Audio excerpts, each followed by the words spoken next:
फटाफट खबरें देखें सिर्फ 30 सेकंड में डाउनलोड करें तक ऐप। नमस्कार, राम राम। मेरा नाम है सोनिया सत्यानीत और आप देखना शुरू कर चुके हैं हरियाणा तक। राजनीति में काफी किस्से ऐसे हैं जो कभी भुलाए नहीं जाते हैं, जिन पर गाहे बगाहे चर्चा होती ही रहती है। साल 1982 में हरियाणा की राजनीति में भी एक ऐसा वाकया हुआ था जिससे अचानक ही पूरे प्रदेश की राजनीति बदल गई थी। अब साल 1982 का हम जिक्र कर रहे हैं तो जाहिर सी बात है ताऊ देवीलाल और चौधरी भजनलाल जैसे दिग्गज नेता का तो जिक्र होगा ही। जिस किस्से का हम जिक्र करेंगे वो भारतीय राजनीति के इतिहास का सबसे बड़ा और हैरान करने वाला किस्सा माना गया था। मई 1982 में हरियाणा में विधानसभा चुनाव हुए। चौधरी देवीलाल ने लोकदल और डॉक्टर मंगल सेन ने हरियाणा भाजपा का गठबंधन करके चुनाव लड़ा था। उस वक्त भी विधानसभा की 90 सीटें थी, जिसमें लोकदल को 31 सीटें मिली थी और भाजपा सिर्फ 6 वोटों पर ही जीत पा सकी थी और भाजपा की जीत सिर्फ शहरी सीटों पर ही हुई थी। तो इस तरह इस गठबंधन को कुल 37 सीटों पर जीत मिली थी। लेकिन सत्ता हासिल करने के लिए कम से कम 46 विधायकों के समर्थन की जरूरत थी। उस समय चुनावी रण में चौधरी भजनलाल भी थे जो कांग्रेस की ओर से चुनाव लड़ रहे थे, तो उनको सिर्फ 36 सीटें ही मिली और उस चुनाव में 16 निर्दलीय उम्मीदवार भी जीते थे। तो उस वक्त सत्ता की चाबी निर्दलियों के हाथ में थी। भाजपा के दिग्गज नेता और भाजपा के तत्कालीन राष्ट्रीय अध्यक्ष अटल बिहारी वाजपेयी ने मांग की थी कि सबसे ज्यादा सीटें जीतने वाले गठबंधन को सरकार बनाने के लिए निमंत्रण दिया जाना चाहिए। वाजपेयी जी ने कहा था कि राजनीति में दोहरे मापदंड नहीं चल सकते। फिर पूर्व प्रधानमंत्री चौधरी चरण सिंह ने भी वाजपेयी जी के बयान का तब समर्थन किया था। चौधरी देवीलाल का गठबंधन सबसे ज्यादा सीटों के साथ अव्वल नंबर पर रहा था, इसीलिए कायदे से इस गठबंधन को ही सरकार बनाने का न्योता दिया जाना चाहिए था। लेकिन तब केंद्र में कांग्रेस की सरकार थी और इंदिरा गांधी जी उस वक्त प्रधानमंत्री थी, तो स्वाभाविक रूप से तब हरियाणा के तत्कालीन राज्यपाल जीडी तपासे भी आज के राज्यपालों की तरह ही केंद्र सरकार के इशारे पर ही काम कर रहे थे।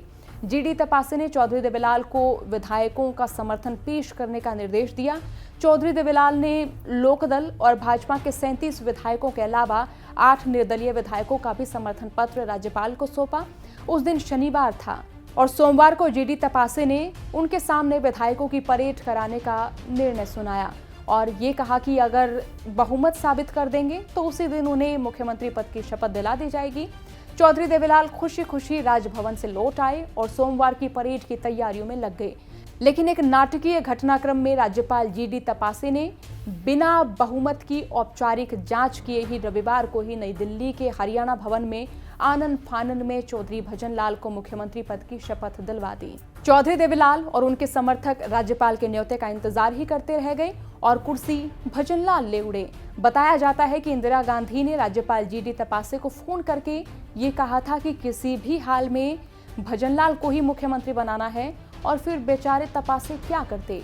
कांग्रेस सरकार और गवर्नर की मिलीभगत से हुए इस घोर अनैतिक घटनाक्रम पर जनता पार्टी अध्यक्ष चंद्रशेखर, भाजपा के वरिष्ठ नेता लालकृष्ण आडवाणी, बाबू जगजीवन राम, भाजपा के राष्ट्रीय उपाध्यक्ष श्रीमती विजयी राजे सिंधिया, हेमवंत नंदन बहुगुणा, मधु लिमेय, सैयद शहाबुद्दीन, देवराज उर्स जैसे तब के तमाम जाने माने बड़े नेताओं ने इस घटनाक्रम का जमकर विरोध किया और राष्ट्रपति से राज्यपाल जीडी तपासे और भजनलाल की अनैतिक सरकार को फौरन बर्खास्त करने की मांग की और उन्हें इस संबंध में बाकायदा संयुक्त ज्ञापन भी सौंपा।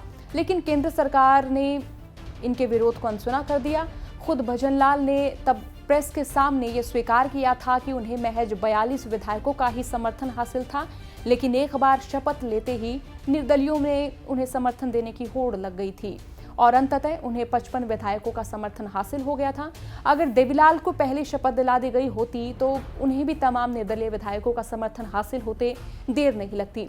बाद में देवीलाल अपने समर्थकों के साथ राज्यपाल के समक्ष शिकवा जताने पहुंचे तो राज्यपाल जीडी तपासे के पास कोई जवाब ही नहीं था। वो कैसे सफाई देते। चौधरी देवीलाल राजभवन में भजनलाल और उनके मंत्रिमंडल को तत्काल बर्खास्त करने और लोकदल की सरकार बनाने की मांग राज्यपाल से करते रहे और इसी दौरान चौधरी देवीलाल और राज्यपाल जीडी तपासे के बीच तीखी बहस शुरू हो गई।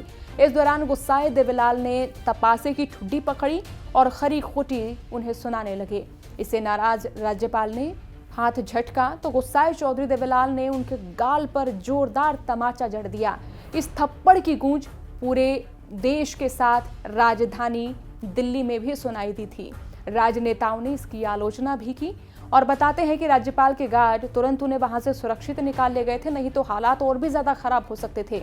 इस घटनाक्रम से गुस्साए चौधरी देवीलाल के एक समर्थक जोगेंद्र सिंह हुड्डा ने फरीदाबाद में एक सरकारी समारोह के दौरान जीडी तपासे का स्टेज पर चढ़कर मुंह काला कर दिया था और बाद में जोगेंद्र हुड्डा को पुलिस ने गिरफ्तार कर लिया था। तो राजनीति के और भी दिलचस्प किस्से हम आपके सामने लाते रहेंगे। हमारे इस एपिसोड के बारे में आपका क्या सोचना है, क्या कहना, हमें कमेंट कर जरूर बताएं। हरियाणा तक के यूट्यूब चैनल को सब्सक्राइब करें, फेसबुक पेज को लाइक करें, इसके साथ इंस्टाग्राम और ट्विटर पर भी हमें फॉलो करें। राम राम।